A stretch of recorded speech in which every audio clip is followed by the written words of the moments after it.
আলহামদুলিল্লাহ ওয়াসসালাতু ওয়াসসালামু আলা রাসূলিল্লাহ। সুপ্রিয় দর্শক শ্রোতা, আজকে আমাদের আলোচ্য বিষয় হচ্ছে মৃত্যুর আগে আমরা কোন কোন আমলগুলো করব।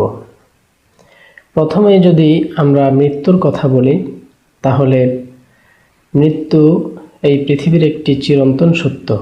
আল্লাহ রাব্বুল আলামিন প্রত্যেকটি প্রাণীকেই মৃত্যুবরণ করাবেন, তিনি এটি পবিত্র কোরআনে ঘোষণা দিয়েছেন। আল্লাহ রাব্বুল আলামিন বলছেন, কুল্লু নাফসিন যায়িকাতুল মাউত, প্রত্যেকটি প্রাণীকেই মৃত্যুবরণ করতে হবে, মৃত্যুর স্বাদ গ্রহণ করতে হবে।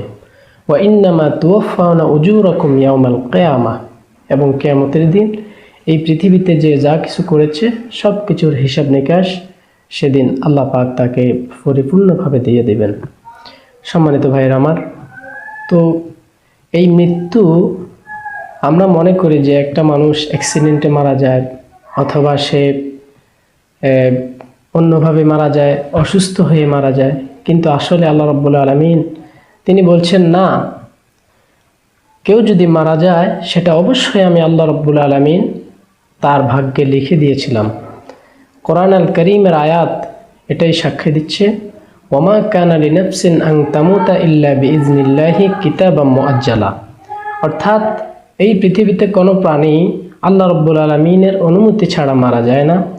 যদিও মারা যায় সেটা অবশ্যই আল্লাহ রাব্বুল আলামিন লিখিত করে রেখেছেন, লিপিবদ্ধ করে রেখেছেন। সুপ্রিয় দর্শক শ্রোতা, তো আমরা এজন্য মৃত্যুকে বেশি বেশি করে স্মরণ করব। রাসূল সাল্লাল্লাহু আলাইহি সাল্লামের হাদিস থেকে জানা যায়, আকসিরু যিকর হাযমিল লাজ্জাতিল মাউত, অর্থাৎ তোমরা অধিক পরিমাণে মৃত্যুকে স্মরণ করো, কেননা মৃত্যু এই পৃথিবীর যত স্বাদ রয়েছে, পৃথিবীর যত কিছু রয়েছে সব কিছুকে মৃত্যুর মাধ্যমে শেষ করে দেওয়া হবে। প্রিয় ভাইয়েরা, সূরা আল মুলুকের ভিতরে যদি আমরা তাকাই, আল্লাহ পাক বলছেন, আল্লাযী খালাকাল মাউত ওয়াল হায়াতা লিয়াবলুয়াকুম আইয়ুকুম আহসানু আমালা, অর্থাৎ আমি প্রথমেই মৃত্যুকে সৃষ্টি করেছি, তারপরে এই পৃথিবীতে তোমাদেরকে হায়াত দিয়ে পাঠিয়েছি। আগে কিন্তু মৃত্যু সৃষ্টি হয়েছে, কিন্তু আমরা জানি না কে কখন মারা যাব, কার কোন সময় মৃত্যুর ঘণ্টা বেজে যাবে, আমরা সেটা জানি না।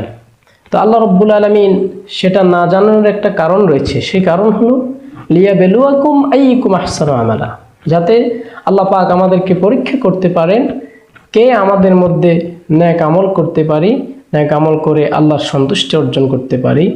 প্রিয় ভাইয়েরা, এই জন্য যেহেতু আমরা জানি না কখন কার মৃত্যু হবে, এজন্য আমরা কিছু